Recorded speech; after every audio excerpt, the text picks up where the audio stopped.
sobrang konti. Natin na paparinig ko sa inyo ha.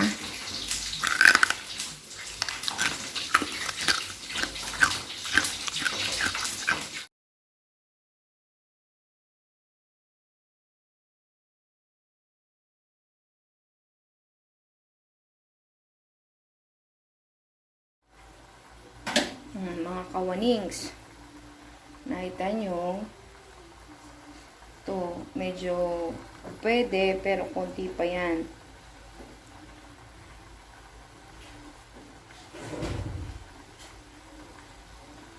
Konti pang lambot yan.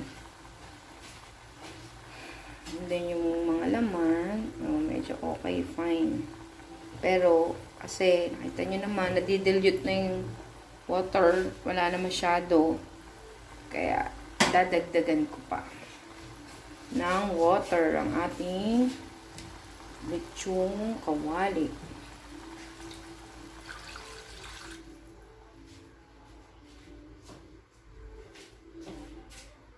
Dadagdagan ko pa siya. Tapos, kung mapapansin nyo, may mga buhok yan, mamaya. Tatanggalan natin sila ng buhok. Kakayurin nyo lang yan using knife. Baka makalimutan ko na naman ipakita sa inyo. Sinasabi ko na.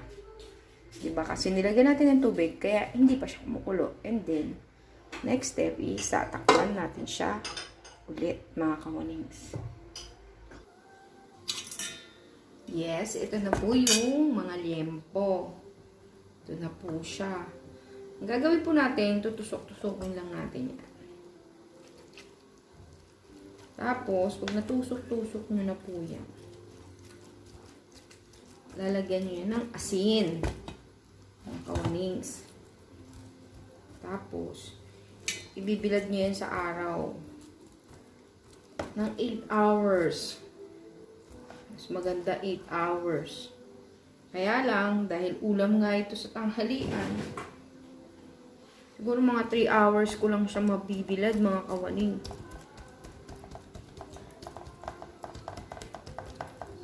Yan. Yan, ganyan yan, mga kawanings, diba? Habang mainit pa, gaganyanin nyo yan. Ito rin. Ang liempo. Pinakuluan ko siya ng 1.5 hours, mga kawaning. Init. 1.5 hours ko siyang pinakuluan. Then, scrub na natin ang asin. So, scrub nyo ng asin, ha. So, yan ay ganito. Sa lahat ng part.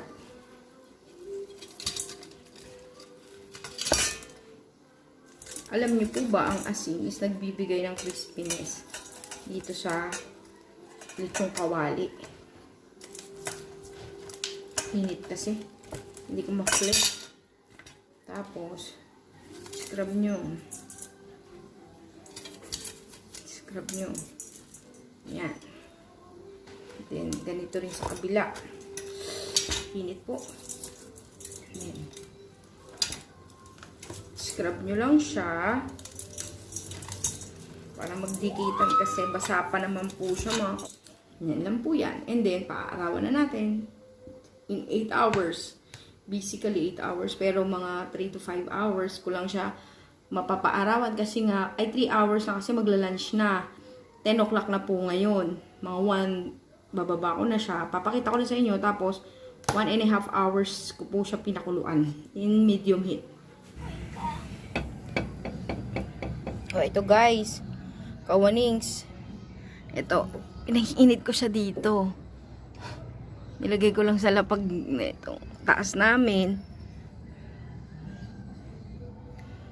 Tag-ulan nga ngayon. Primera. Hindi masyadong sobrang init. Mamaya, picturean ko ng, videohan ko ng sobrang init, mga kawanings.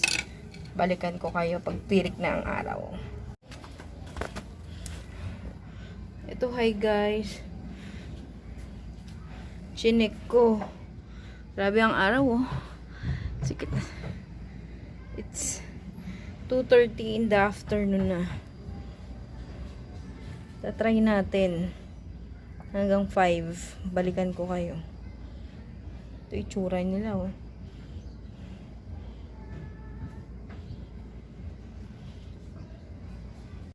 Oh, hi, kawanings. 5 PM na po. Ibababa ko na po siya. Hanggang dito na lang po. Nakita nyo naman, ganyan pa rin itsura niya. Hindi nagbago. Madilim na po. Di pa naman sobra. 5 PM pa lang naman. Liwanag pa naman ang buwan. Ang langit. Maliwanag pa naman ang kalingitan. Toink. Ito na po siya. Ibababa ko na po. Deep fry na natin siya.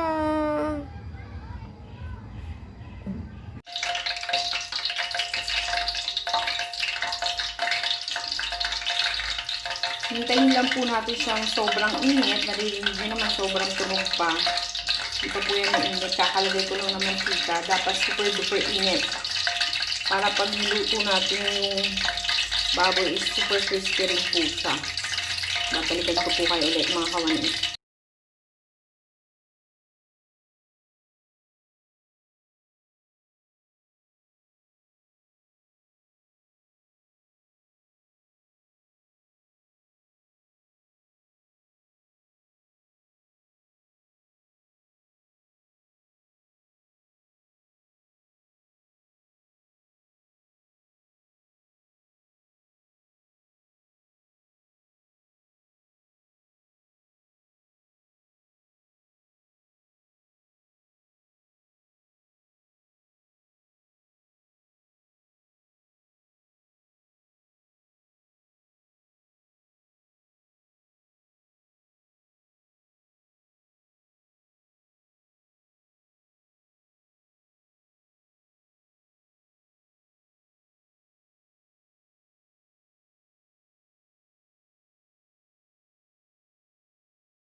Ngayon, babalik ko na po siya mga kawanings. Medyo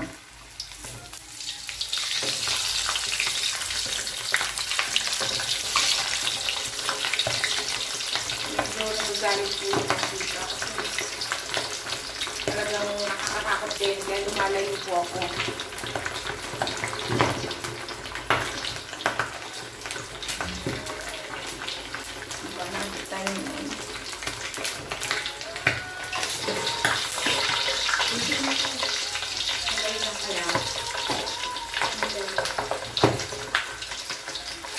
Ito din pala ang sikreto niyan mga kawanin. Patay ko pa yung para mag-crispy yung balat. Malayo po ako kasi baka sumapong sa akin, di ba? So yan, nakita niyo naman, no? Nag-golden brown na po yung balat. Yan lang po yung sikreto niyan. Sobrang risky lang po.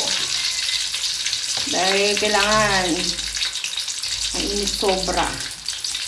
Para lumutong lang po yan, kailangan nyo lang buhos-buhusan ulit ng tubig. Panay-panay ng tubig.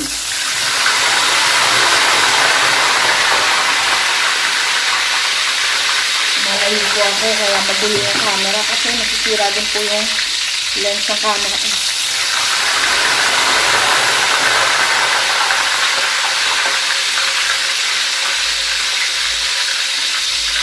Yan po sikreto yan.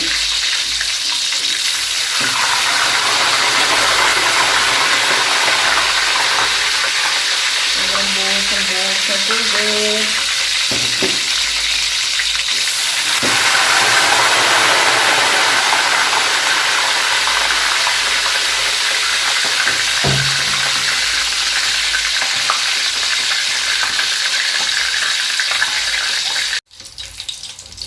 Yan, dapat ma-achieve nyo yung crispiness na ganito mga kawanin.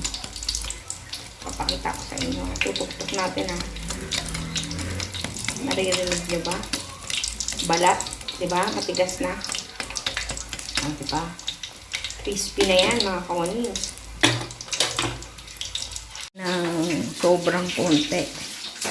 Natin napaparinig ko sa inyo ha.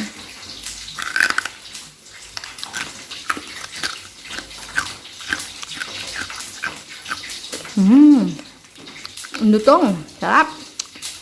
Hindi ba, kawaning? Tatakam na ba kayo? Sarap. Luto-luto na, kawaning. Sobrang dali. Sobrang nakakagutom. Sobrang perfect. Diba?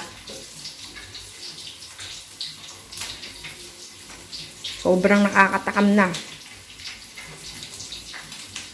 Okay. Salamat. Salamat po sa lahat ng nanonood. And please don't forget to like, share, and subscribe my Juaning Ohhlicious channel. Please, please, please support my channel, guys. Love, love. Thank you. Bye.